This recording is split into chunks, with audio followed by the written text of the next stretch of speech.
Esse dia que eu não esqueço, porque foi o dia que o Brasil tomou a pior sapatada da sua história. Se o Brasil foi simplesmente atropelado, ele foi destruído. O Brasil foi simplesmente destruído, massacrado. Foi um bombardeio. Parecia uma luta do Mike Tyson contra uma criança de 5 anos de idade. Parecia jogo profissional, sabe, jogo profissional de time da Série A contra time da 6ª divisão, time de bairro. Foi assim, o jogo Brasil e Alemanha na Copa de 2014.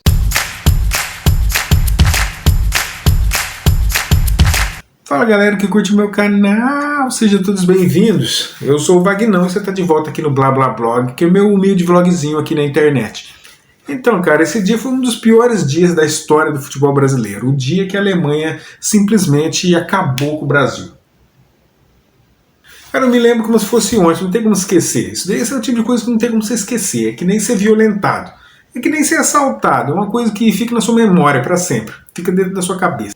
E eu sempre fui muito mal acostumado, porque eu sou de uma geração que viu 2 Copas do Mundo. O Brasil ganhou 2 Copas do Mundo. A de 94 e a de 2002.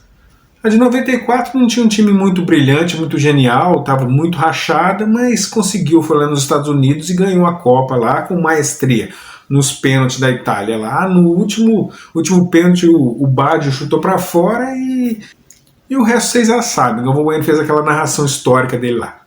Mas em 2014 era tudo diferente, tudo muito estranho. Era o final do sinal analógico, né? Era a morte do sinal analógico e o nascimento do sinal digital na televisão. Então, o que eu fiz? A primeira coisa que eu fiz foi ir no mercado e comprar uma televisão Smart. Sim, Smart. Em 2013 eu já comprei uma televisão Smart. Mas era Smart assim, não tinha Wi-Fi, mas ela tinha cabo de rede. E só tinha um aplicativo, que era o YouTube.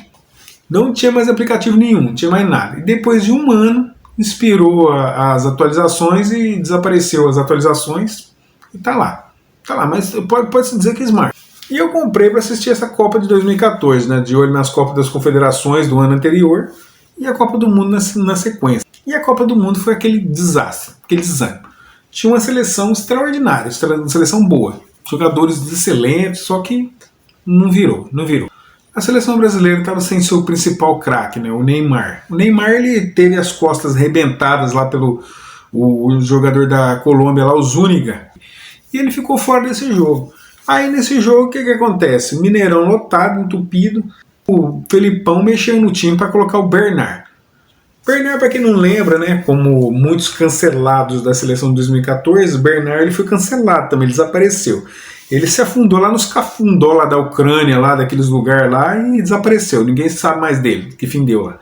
Porque foi mais um dos queimados, ele se queimou. Era um bom jogador, mas se queimou. Na época ele estava no Atlético Mineiro. E para agradar um pouco a torcida mineira, o Filipão resolveu escalar ele no lugar do Neymar. Só que algumas características dele eram diferentes. Teve que mudar um pouco o esquema tático para enfrentar a Alemanha. E foi aí que a Alemanha deitou e rolou. Um pouco antes de sair a escalação do jogo, né, os comentaristas da TV fechada estavam comentando a escalação que o Filipão tinha bolado para o jogo. Um dos comentaristas era o Vanderlei Luxemburgo. E ele falou simplesmente o seguinte: perdemos o jogo. Deixou o meio campo tudo aberto, perdemos o jogo. Aí a galera lá na cabine da TV fechada falando assim: não, perdemos não, pode deixar que aqui é Brasil, pô, não, vai dar Brasil, não sei o quê. O Dunga era um dos otimistas lá. Falou que não tem problema, vai dar Brasil. Mal sabia a tempestade de gol que o Brasil ia levar. E foi um festival, cara. Se você saísse para tomar uma água aí no banheiro, a Alemanha fazia mais um gol. Então você tinha que ficar ligado no jogo. E foi um atrás do outro, uma sapecada atrás do outro. Eu me lembro bem que quando estava 3-0, a galera falou: não, dá para empatar. O pessoal lá na sala querendo dizer assim: não, dá para empatar. Meus cunhados, minha galera da minha família estava aqui assistindo um jogo aqui e ficou falando: não, dá para empatar, tudo bem, 3-0. 3-0 no placar, 3-0. Depois desse massacre histórico, muita gente comparou o mineiraço, né? O pessoal está falando mineiraço para fazer uma alusão, uma comparação ao maracanaço que houve aqui na Copa de 50, aqui no Brasil. Porque aqui no Brasil, o que acontece? Não faz nenhum sentido essa comparação. Porque aqui no Brasil, o Brasil perdeu de virada, tudo bem, perdeu de virada na final, para o Uruguai, dentro do maior estádio do mundo. O Maracanã era o maior estádio do mundo. Então houve, claro, um grande investimento estatal lá. Então o pessoal falou: nossa, um investimento desse o Brasil perdeu, nossa, que vergonha.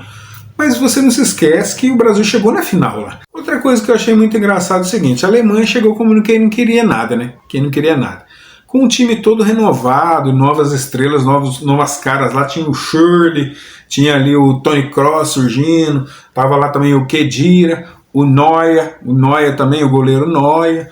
Então era um time todo renovado. Eles fizeram esse time aí, renovaram o time, porque desde a Copa de 90 que a Alemanha não arrumava nada, né? Ganhou a Copa de 90 em cima da Argentina, muito bom, e depois ficou meio que não arrumando nada. Chegou na final de 2002, mas também tomou uma sapatada do Brasil lá e acabou sendo vice-campeão.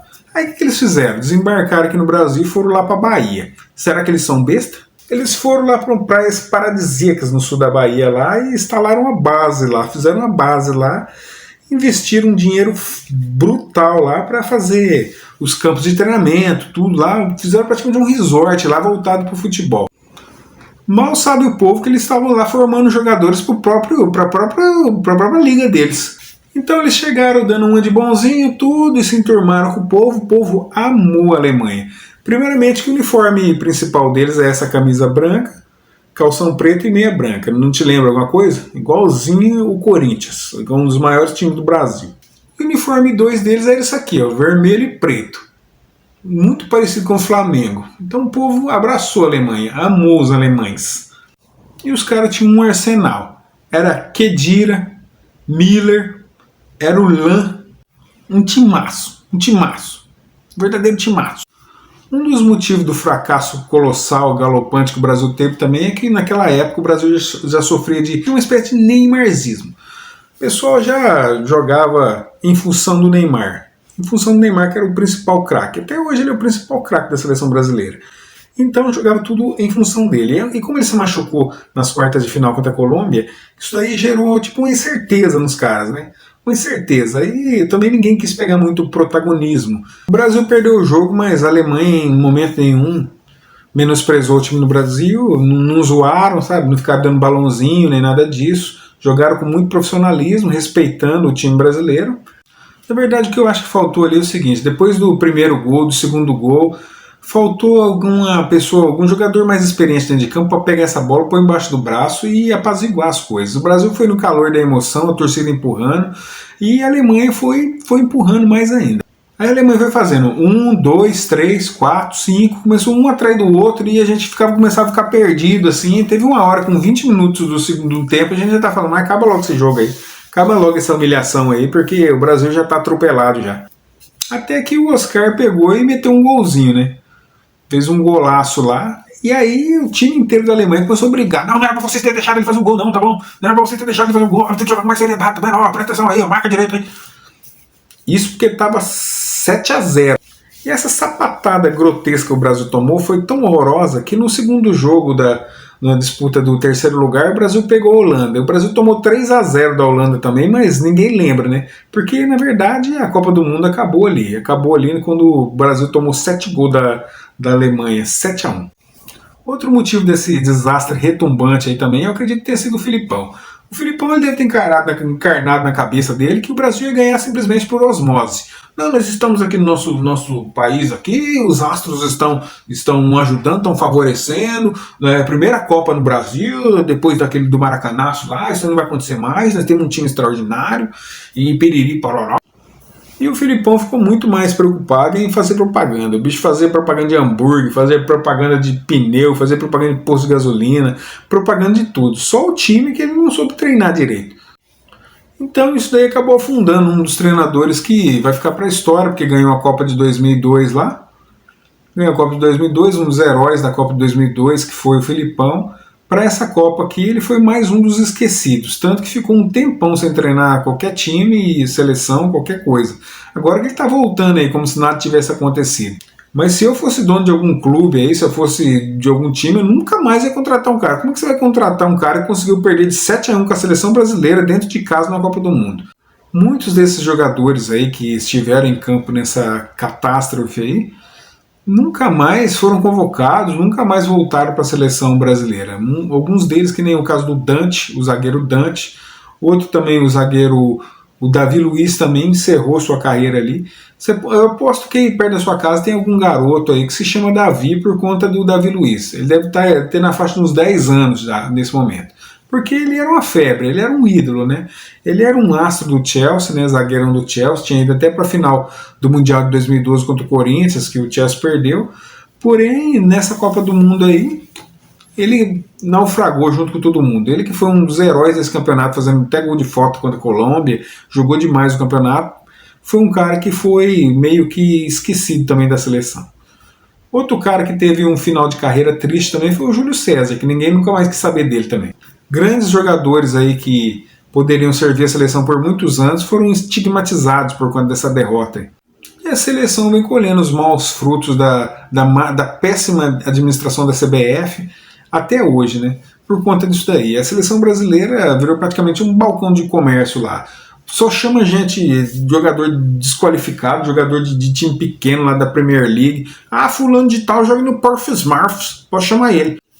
Ah, mas Deltrano é do Aston Villa, não sei o que, chamar ele. Isso daí não pode acontecer na seleção brasileira. A seleção brasileira que a gente se acostumou a ver, só tem cara do Real Madrid, Barcelona, do Paris Saint-Germain, Bayern de Munique, é só isso daí, cara, só a nata do futebol mundial. A seleção brasileira só tinha nata do futebol mundial. Eu me lembro uma vez que o Kaká machucou e todo mundo ficou na dúvida quem chamava. A gente chama o Pedrinho do Vasco ou a gente chama o Juninho Pernambucano? Não sei, tô na dúvida aí. Era essa a dúvida do treinador. Quem que ele chamava para o lugar do Kaká? Para o lugar do Rivaldo, para o lugar do Ronaldo, que eram os colossos de antigamente, né? Hoje em dia, um monte de cara na seleção, você nunca viu a cara deles, porque às vezes muitos deles nem chegou a pisar aqui no Brasil, já foram jovem para lá, e fica indo para a seleção, aparecendo na seleção gente totalmente desconhecida aí, que o povo não tem apego. Eu acredito que tinha que começar a chamar a galera do futebol brasileiro aí, da Liga do Brasileirão aí, que iria dar muito mais trabalho do que esses daí. Para quem assistiu o jogo Brasil-Uruguai agora na Copa América, foi o pior jogo do Brasil que eu já vi. O Uruguai fez a parte dele, né? Bate, chuta, espanca, dá cotovelada, não deixa a bola rolar.